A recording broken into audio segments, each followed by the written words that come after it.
감사의 이유들이 있습니다. 사소한 것일지라도 말입니다.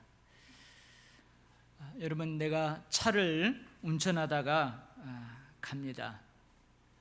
근데 내가 급하게 차선을 변경해야 돼요. 근데 옆에 있는 그 차가 내 깜빡이를 넣는 것을 보고 참 급한 모양이다 하고 브레이크를 살짝 밟아주면서 양보를 해줬어요.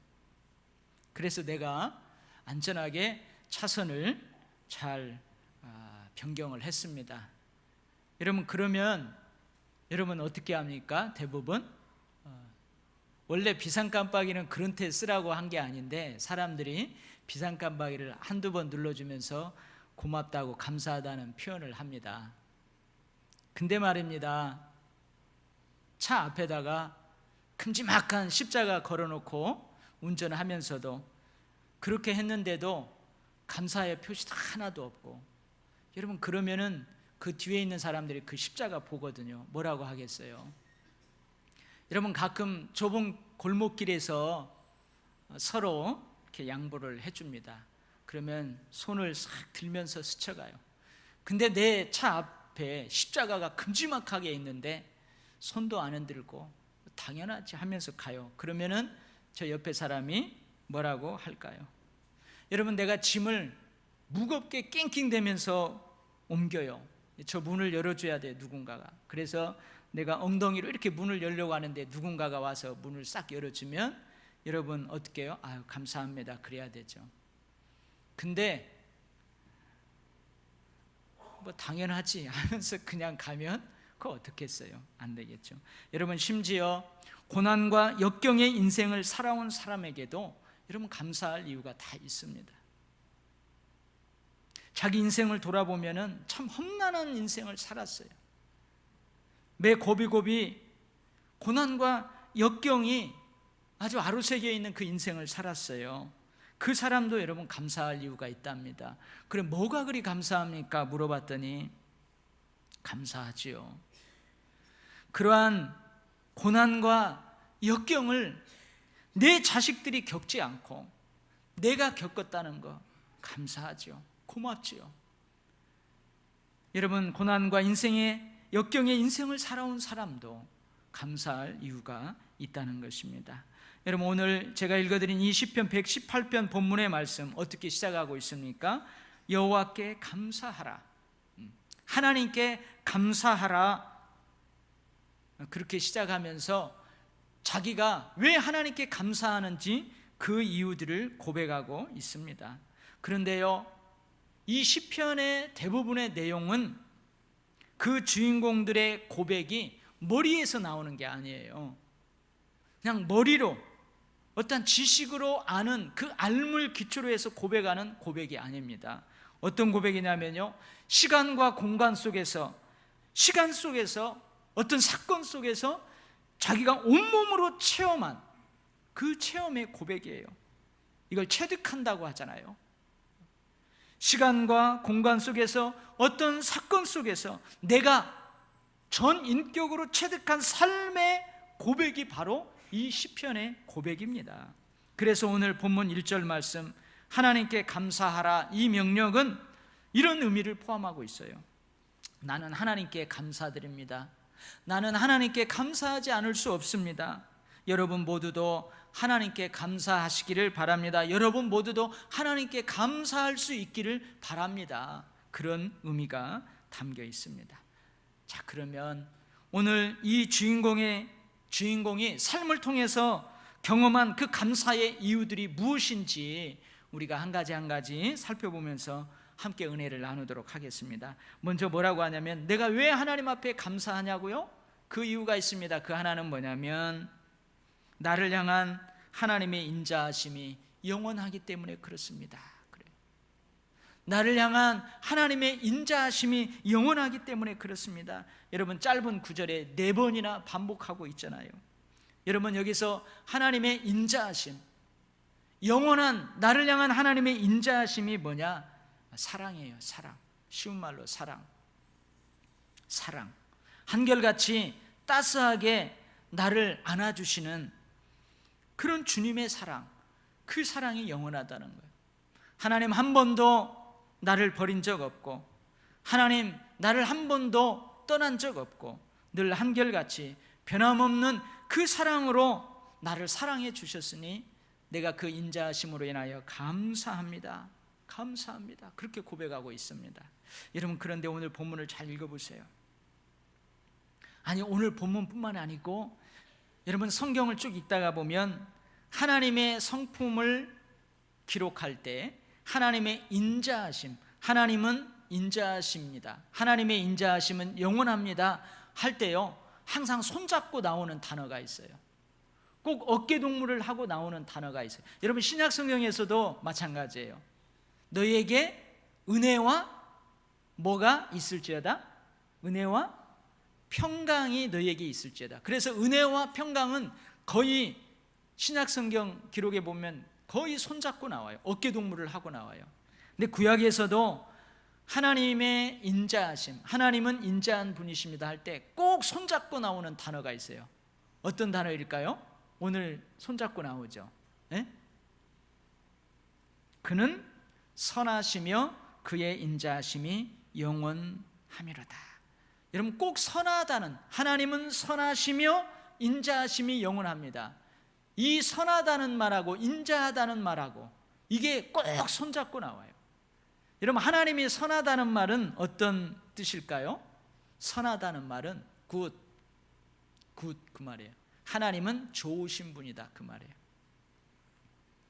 제가 예를 들어볼 테니까, 이런 하나님, 인자는 있지만 사랑은 있지만 이런 하나님은 좋으신 분인지 좋지 않으신 분인지 한번 여러분들 판단해 보세요.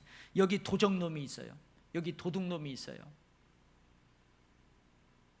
도둑질하면서 먹고 살아요. 근데 하나님이 그 도둑님이 아니라 도둑놈에게 사랑을 베풉니다. 인자하심을 베풉니다. 그래, 도둑놈아, 너 참 오늘 도둑질 잘했다. 그래, 잘했어. 내일도 모레도 영원히 도둑질하면서 살거라. 내가 널 사랑한다. 네 도둑질하는 거 내가 사랑한다. 여기 살인자가 있어요. 근데 하나님이 살인자에게 사랑을 베풉니다. 그래, 오늘 몇 명이나 죽였어? 그래, 내가 네 하는 일 사랑한다. 내일도 모레도 계속 사람 죽이면서 살아라. 아이, 목사님 무슨 말도 안 되는 소리를 하세요. 여러분 다 지금 그런 이야기 하고 있잖아요. 그런 생각하고 있잖아요.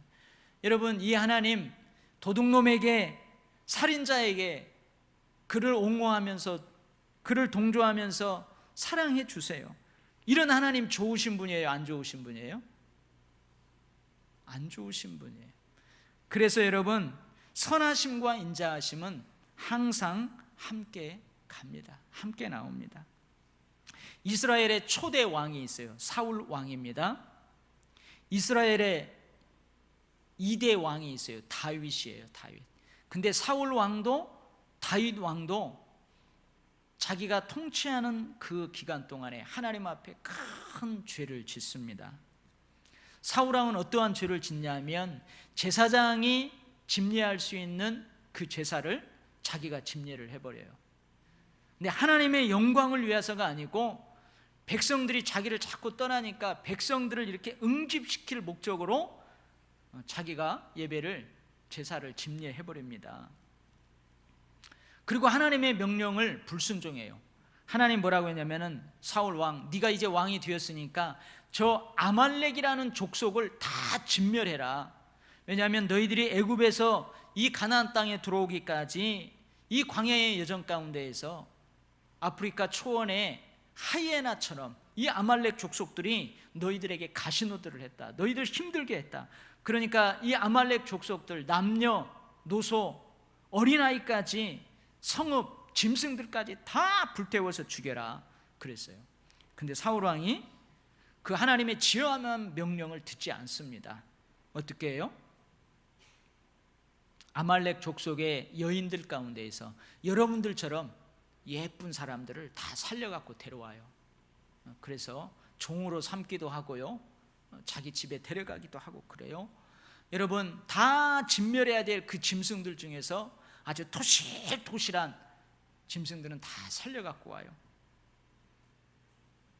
그러면서 그럴싸한 이유를 대죠. 뭐냐면 이거 하나님 앞에 귀하게 드리려고 했다는 거예요. 그래서 하나님은 사무엘 선지자를 통해서 뭐라고 그래요? 하나님은 제사 때 드리는 제물보다도 순종을 원하신다. 너의 순종을 원하신다. 그래요. 여러분, 사울왕은 하나님 앞에 큰 죄를 지었어요. 근데 여러분, 다윗도 하나님 앞에 큰 죄를 짓습니다. 어떤 죄를 짓냐면 남편이 있는 유부녀를 어떻게 해가지고 성범죄를 저질러요. 우리아라는 자기의 장군, 부하 장군이 있어요. 그 아내 밧세바를 어떻게 해가지고 동침을 합니다. 성범죄를 저지르는 거예요. 그리고 이것이 들통날까봐 자기의 부하 장수를 저 전쟁이 막 심한 전장터에 보내는 거예요. 치열하게 전투하고 있는 전장터에 보냅니다. 그래서 그 전쟁을 치르다가 우연히 죽은 것처럼 가장해서 그를 죽여요. 그런 음모를 꾸며요.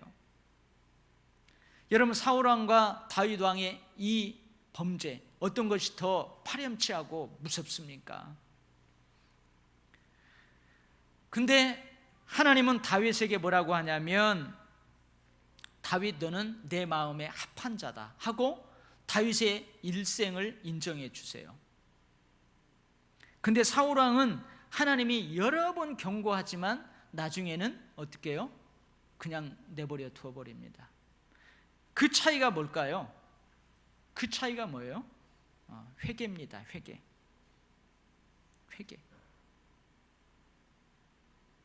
여러분, 범죄한 자에게 하나님의 인자하심은 어떻게 나타나야 될까요?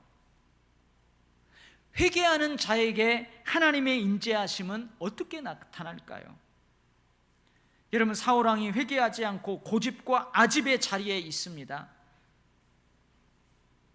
여러분, 근데 하나님은 그 사울왕을 포기할 수가 없어요. 그래서 사울왕에게 사랑을 부어줍니다. 여러분, 하나님께서 사울왕을 사랑하지 않는다면 그냥 내버려 두어요. 상관 쓰지 않아요. 이게 뭐냐면 하나님의 유기입니다. 유기. 한문으로 끼칠 유, 버릴 기, 내다 버린다는 거예요. 법률적인 의미로는 뭐냐? 어떤 사람이 보호를 거부하여 그를 보호하지 못하는 상태에 두는 일, 이것을 유기라고 해요. 유기. 하나님께서 사울왕을 사랑하세요. 근데 듣지 않아요. 그러면 하나님이 결국은 어떻게 해요? 유기하신다는 거예요. 그렇다면 여러분, 회개하지 않고 고집과 아집의 자리에 있는 그 범죄한 자에게 하나님의 인자하심은 어떻게 드러날까요? 그를 향한 하나님의 사랑은 어떻게 드러날까요? 바로 징계의 행위로 나타납니다. 사울, 너 그러면 안 돼. 징계하신다는 거예요. 대저 여호와께서 그 사랑하시는 자를 징계하시기를 마치 아비가 그 기뻐하는 아들을 징계함 같이 하시느니라. 주께서 그 사랑하시는 자를 징계하시고 그가 받아들이시는 아들마다 채찍질 하심이라. 무릇 징계가 당시에는 즐거워 보이지 않고 슬퍼 보이나 후에 그로 말미암아 연단받은 자들은 의와 평강의 열매를 맺느니라. 다윗의 경우 어쩌면 사울 왕보다도 더 큰 죄를 범했어요. 그래서 하나님께서 그 죄를 지적합니다. 사울 왕의 죄는 사무엘을 통해서 지적하고 다윗 왕의 죄는 하나님의 사람 나단을 통해서 지적합니다. 그러자 다윗이 어떻게 해요? 하나님 앞에 덜썩 주저앉습니다. 엎드립니다. 그리고 자기 죄를 인정하고 회개합니다. 그 회개하는 장면이 시편 51편에 기록되어 있어요. 하나님께서는 회개의 자리에서 다윗에게 하나님의 사랑을 보여주십니다. 여러분, 회개의 자리에서 하나님의 인자하심은 뭘로 드러날까요? 징계의 행위가 아니라 용서와 회복으로 나타납니다. 용서와 회복이 바로 하나님의 인자하심입니다. 사울보다 더 악한 죄를 범했음에도 불구하고 하나님께서는 다윗을 버리지 않았어요. 오히려 다윗을 하나님의 마음에 합한 자라고 인정해 주셨습니다. 그러나 범죄한 자에게 하나님의 인자하심은 징계의 행위로 나타난다는 것입니다. 오늘 시편 118편의 주인공은 이렇게 고백합니다. 내가 고통 중에 여호와께 부르짖었더니 여호와께서 내게 응답하셨습니다. 하나님께서 이 사람에게 왜 고통을 주셨는지 모릅니다. 그러나 여러분, 우리가 삶을 살아가다가 그것이 고통이든지 역경이든지 어떠한 것이든지 여러분들의 생각에 지금 하나님이 나를 징계하고 있다, 하나님이 나를 지금 꾸중하고 있다, 이런 생각이 들 때에 여러분 감사할 수 있기를 바랍니다. 하나님이 나를 지금 징계하고 있다, 나를 꾸중하고 있다, 그 생각이 들 때 그 하나님의 징계의 행위는 하나님의 인자하심이기 때문에 그렇습니다. 여러분, 하나님께서 나를 징계하신다, 나를 꾸중하신다 생각이 들 때 여러분 감사할 수 있기를 바랍니다. 아멘. 두 번째, 이 사람이 하나님 앞에 감사하는 이유가 있어요. 그건 뭐냐면 하나님이 내 편이 뒤에서 나를 도와주시기 때문에 감사한다고 그래요. 누구 편이요? 하나님 내 편이 되어주신다. 내 편이 되어. 여러분, 내 편이 되어주신다는 말은 나와 함께 하신다는 거예요. 나와 함께 하신다. 여러분, 하나님이 내 편이 되어주신다는 것은 얼마나 큰 힘과 위로가 됩니까? 얼마나 큰 위로 같아요. 여러분, 하나님이 내 편이 되어주신다, 큰 힘과 위로를 받게 됩니다. 근데 여러분, 한번 하나님이 내 편이 되어주신다 할 때에 그것을 좀 더 깊이 묵상을 해보세요. 여러분, 하나님께서는 어떤 부류의 사람들과 함께 하고 싶을까요? 어떤 부류의 사람들과 하나님이 한편이 되고 싶어 하실까요? 여러분, 다음 주 주일이 무슨 날이래요? 추석입니다. 이제 추석이 되면 여러분 가족들과 함께 성묘도 하고 또 맛난 음식도 먹고, 그래서 한 해에 하나님이 주신 그 은혜들, 그 풍성함에 대해서 감사하며 지냅니다. 그리고 여러분, 저녁이 되면은 할머니, 할아버지, 손자녀들까지 다 해서 모여서 뭘 해요? 뭐 하죠? 여러분의 가정은 고스톱을 칩니까? 저희 집 가정은 윷놀이를 해요. 윷놀이를 합니다. 가족들이 모여서 윷놀이를 하면은 저희 아이들 중에서요, 어떤 아이는 꼭 아빠하고 한 편 먹겠다는 거예요. 아빠하고 한 편이 되겠다는 거예요. 왜 그럴까요? 왜 그러냐면 아빠가 돈 많은 줄 알아요. 그래서 자기는 저도 자기 용돈에서 돈이 안 나간다는 거예요. 자, 이번에는 우리 1,000원 내기 하자 해가지고 1,000원을 돈을 걸고 하면 여러분 자기 용돈에서 안 나가요. 왜요? 아빠는 돈 많은 걸 알고. 그래서 아빠하고 같은 편이 되려고 합니다. 어떤 아이는요, 꼭 외할머니하고 같은 편을 먹으려고 그래요. 외할머니하고. 왜 그런 줄 아세요? 왜냐하면 얘네 외할머니는 윷놀이를 기가 막히게 잘해요. 그래서 명절 때 되면 꼭 그 외할머니하고 같은 편 한 팀이 거의 이겨요. 그러니까 아이들이 뭐요? 외할머니하고 하면 항상 이겨. 외할머니는 극적으로 그냥 모가 나오고 유시 나와버려요. 그러니까 같은 편을 하려고 그럽니다. 여러분, 이게 우리 인간의 마음 아니겠어요? 잘하는 사람, 뭔가 있는 사람, 뭔가 강한 사람, 여러분 그런 사람하고 같은 편이 되고 싶어 해요. 여러분, 만약에 성경 퀴즈 대회를 한다고 해봐요. 여러분들 큰 운동장에다가 가운데다가 금을 넣어놓고 성경 퀴즈를 하나 냈어요. 맞는 사람 오른쪽으로 오세요, 왼쪽으로 오세요. 근데 여러분들이 진짜 정답을 몰라. 그러면 어느 쪽으로 갈까요? 제가 오른편에 가 있어요. 그러면 여러분 오른편으로 오기가 쉬워요. 왜요? 목사님은 성경을 잘 아니까.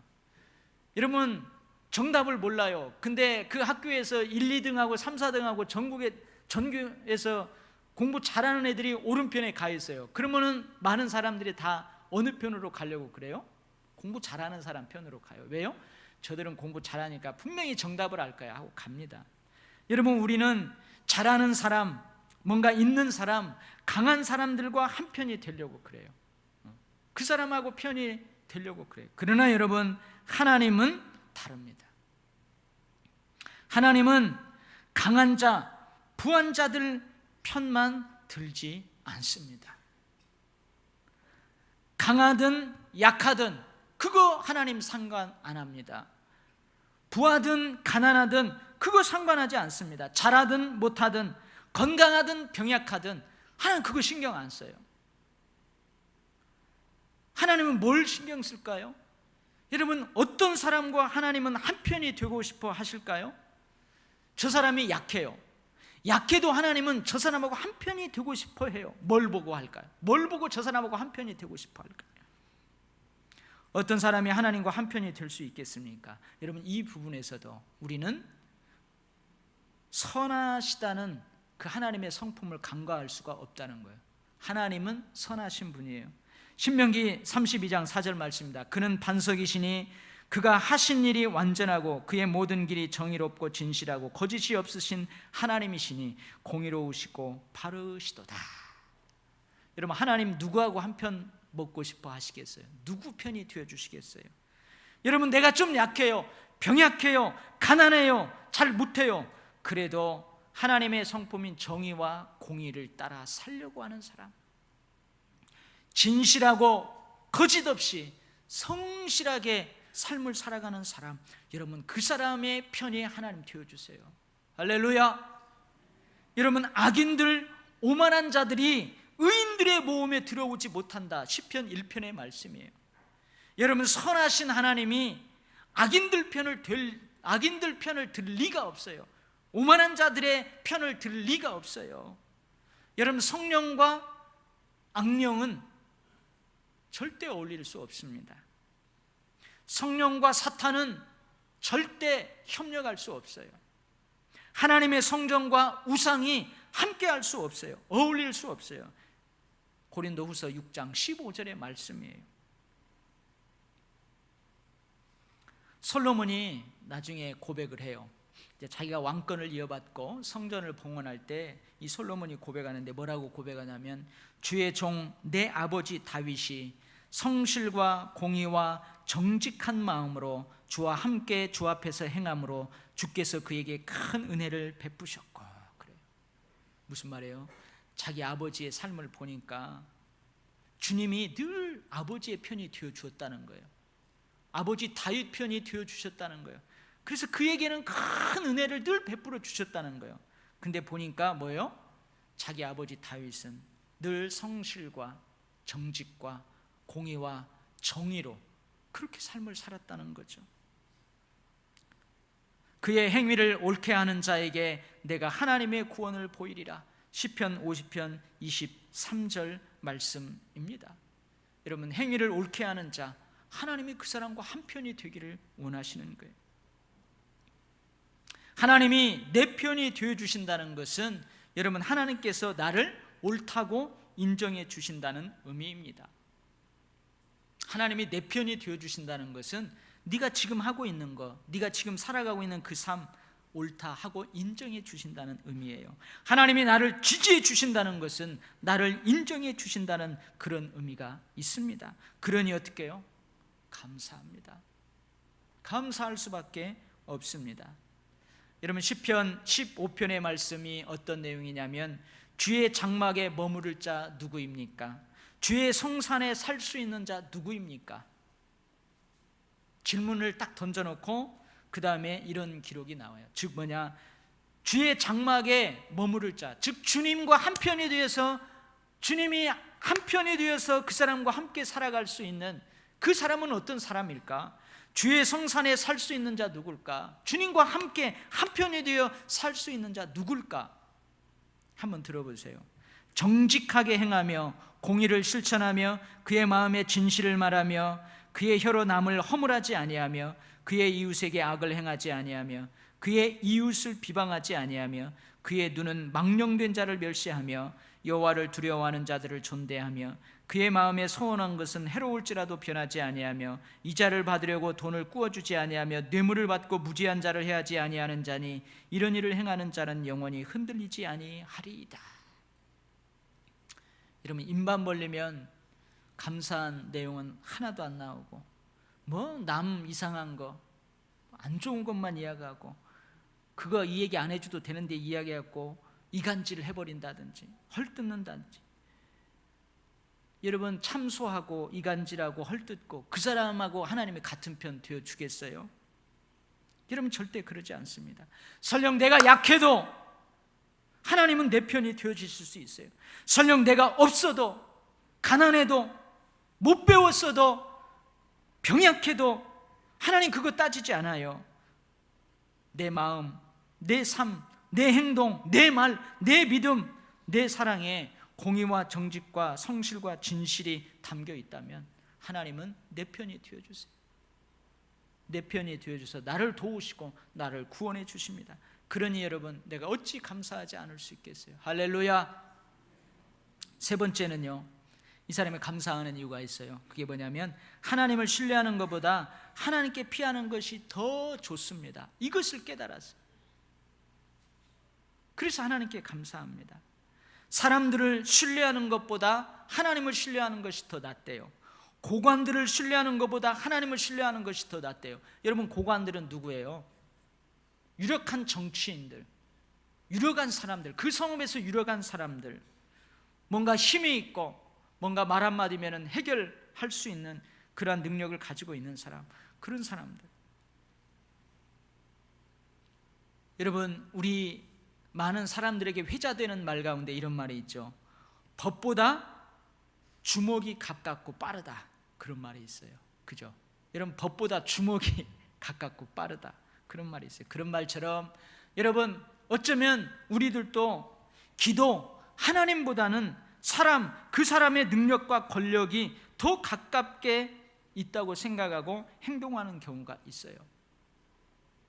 그래서 어느 목사님은 그해 그 교회 표어를 뭐라고 하냐면 기도보다 앞서지 말자, 하나님보다 앞서지 말자, 그런 표어를 내걸고 그렇게 1년을 살아보자고 하는 그런 교회도 있어요. 여러분, 하나님 앞에 기도하고 하나님께 의탁하고 하나님의 도우심을 바라며 기다리고 하나님의 인도하심을 구하기보다는 내가 알고 있는 사람, 그 방면에서 내가 알고 있는 전문가를 먼저 떠오르는 경우가 있어요. 그런 경우 있습니다. 여러분, 저도 그런 경우 있어요. 뭔 일이 있잖아요. 그러면은 내가 지금까지 목회하면서 알고 있는 집사님들, 장로님들, 권사님들, 그걸 그냥 쉽게 해결할 수 있는 그 사람들이 파뜩 떠올라요. 그래서 바로 어떻게 해요? 핸드폰 검색하는 거죠. 전화번호. 여러분, 물론 언젠가는 그 사람에게 전화로 도움을 요청할 수도 있어요. 근데 그러하기 전에 어떻게 하라고요? 사람을 신뢰하기 전에 하나님께 기도하고 하나님께 먼저 의탁하고 하나님의 도우심을 바라며 잠잠히 한순간 기다리는 그 기다림. 여러분, 이 사람도 아마 하나님보다도 사람을, 고관들을 신뢰하는 그런 일들도 아마 경험했을 거예요. 그러나 그거보다는 하나님을 신뢰하고 기도하고 도우심을 바라며 잠잠히 기다리는 그 기다림이 더 낫다는 것을 깨달은 거예요. 그래서 저도 가만히 생각해 봤어요. 여러분, 내가 신뢰해서 부탁할 만한 그 사람 찾아가면 그 사람만 나 도울 수 있어요. 그 한 사람만 도울 수 있어요. 내가 신뢰해요. 그래서 부탁할 만한 그 고관을 내가 찾아가서 나를 도와달라고 하면 그 사람 나 도울 수 있어요. 그 사람 도울 수 있어요. 그러나 하나님께 피하면, 하나님께 의지하면 한 사람이 아닙니다. 하나님께서 보내시는 여러 사람들이 나를 도울 수 있어요. 여러분, 나라를 움직이는 것은 한 인간의 능력으로 어렵습니다. 나를 에워싸고 있는 별들, 나를 밀쳐 넘어뜨리려고 몰려오는 쓰나미와 같은 무리들, 그것은 한 인간의 능력으로 어렵습니다. 그러나 하나님께서는요, 나라를, 민족을, 어떤 집단을, 어떤 세력들을 움직일 수 있습니다. 움직일 수 있어요. 여러분, 저도 마찬가지고 여러분들도 마찬가지예요. 우리가 8월 그 지뢰 폭발 사고로 인해서 우리 한반도에 이 전쟁의 기운이 감돌았잖아요. 일촉즉발의 위기까지 갔잖아요. 저 위쪽 지도자도, 우리 아래쪽 지도자도, 우리나라 지도자도 만약에 여차하면 즉각 발포하겠다. 꼭 전쟁이 일어날 것 같았어요. 그래서 우리도 기도했어요. 하나님, 전쟁은 안 됩니다. 이것이 원만하게 잘 해결되어지게 하시고 이 일들이 오히려 평화통일을 앞당기는, 남과 북의 관계가 더 호전될 수 있는 기회가 될 수 있게 해주셔서 여러분 기도 많이 했을 거예요. 어느 목사님도 기도했답니다. 이 한국의 큰 교회 목사님이에요. 많은 교회 모이는 목사님이에요. 그래서 그 교회는요 긴급 기도를 선포했답니다. 그랬더니요 성도들이 1000명, 2000명이 본당에 모였어요. 그래서 목사님하고 간절히 기도했답니다. 하나님, 우리 대한민국 전쟁이 일어나면 안 됩니다. 하나님이 도와주십시오. 하나님이 도와주십시오. 기도했대요. 근데 그날 목사님이 여기 무슨 담석인가 있어가지고요 병원에 가야 될 참인데 그 끙끙 앓면서 그 저녁 기도회를 인도하고 그 인도하다가 쓰러졌대요. 그래서 병원 응급실에 실려갔는데 그날 밤 새벽까지 과연 이 정황이 어떻게 됐는지 스마트폰으로 검색해보고 텔레비전 뉴스를 경청해보고, 근데 고위급 접촉을 통해서 해결되었다는 거예요. 얼마나 감사했는지요.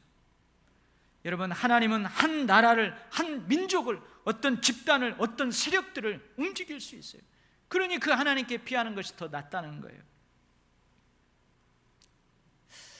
여러분, 야곱이 바단 아람으로 도망갈 때에 한 지역에서 돌베개를 자고 잠을 자요. 근데 꿈속에 땅하고 하늘하고 사닥다리가 이어졌는데 거기에 천사들이 오르락 내리락 해요. 하나님을 보는 꿈을 꿔요. 그리고 그 꿈을 꾸고 일어나서 그 지역을 지명을 붙여줍니다. 뭐라고 붙여냐면 베델이라고 붙여줘요. 그 사건을 통해서 그 지역의 이름을 베델이라고 붙여줍니다. 근데 여러분, 다윗 시대에도 다윗이 어떠한 사건을 통해서 그곳 이름을 셀라 하마느곳이라는 명칭으로 그 지역 이름을 붙여주는 사건이 있었어요. 그게 어떤 사건이냐? 여러분, 다윗이 사울 왕에게 쫓깁니다. 사울 왕이 다윗이 사무엘로부터, 하나님으로부터 왕으로 기름 부음을 받았어요. 그럼에도 불구하고 다윗은 10년 넘게 사울 왕에게 쫓겨다녀요. 근데 하루는 사울 왕에게 첩보가 들어왔습니다. 다윗이 지금 어디에 숨어 있다는 거예요. 지금 가면은 다윗을 잡을 수 있다는 거예요. 그래서 사울 왕이 최정예 군사들을 모집을 해가지고 다윗이 숨어 있는 그곳을 향해 달려가요. 그리고 다윗과 다윗의 일행들이 숨어 있는 그곳을 중심으로 포위망을 짰어요.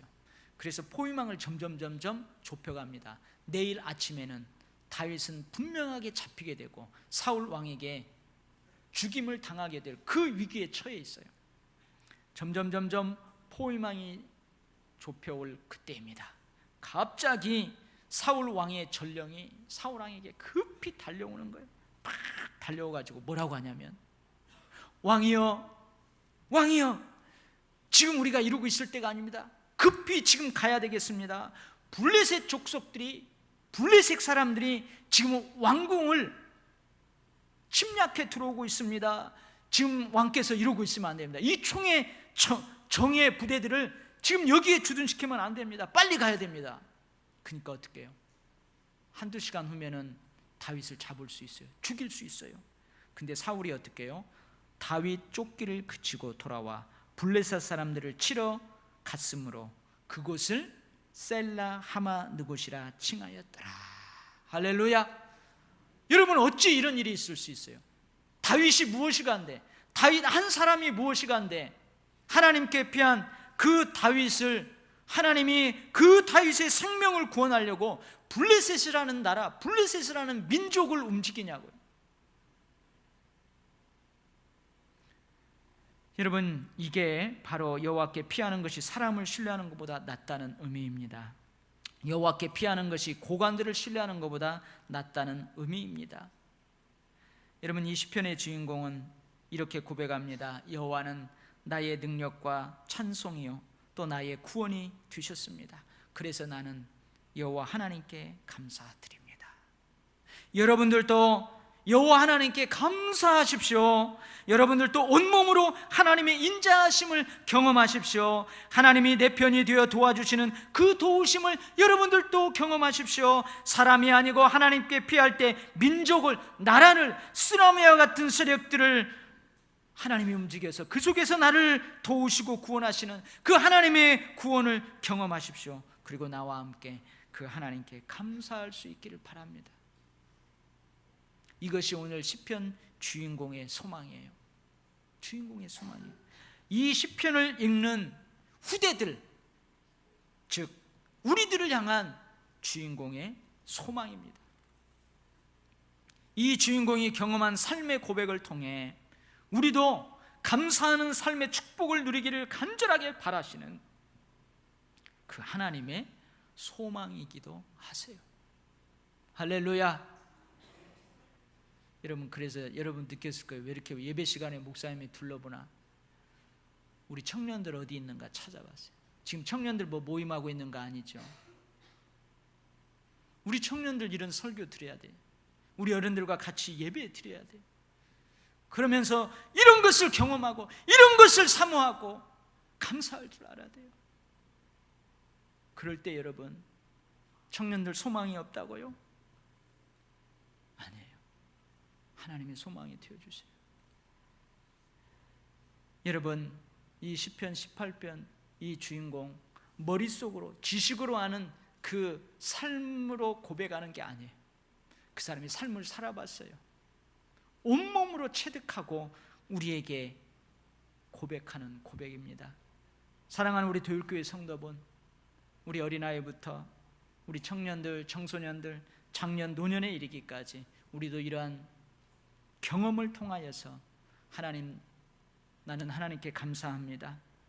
아이들아, 청년들아, 우리의 후손들아, 너희들도 이런 축복을 경험하고 하나님께 감사할 수 있기를 바란다.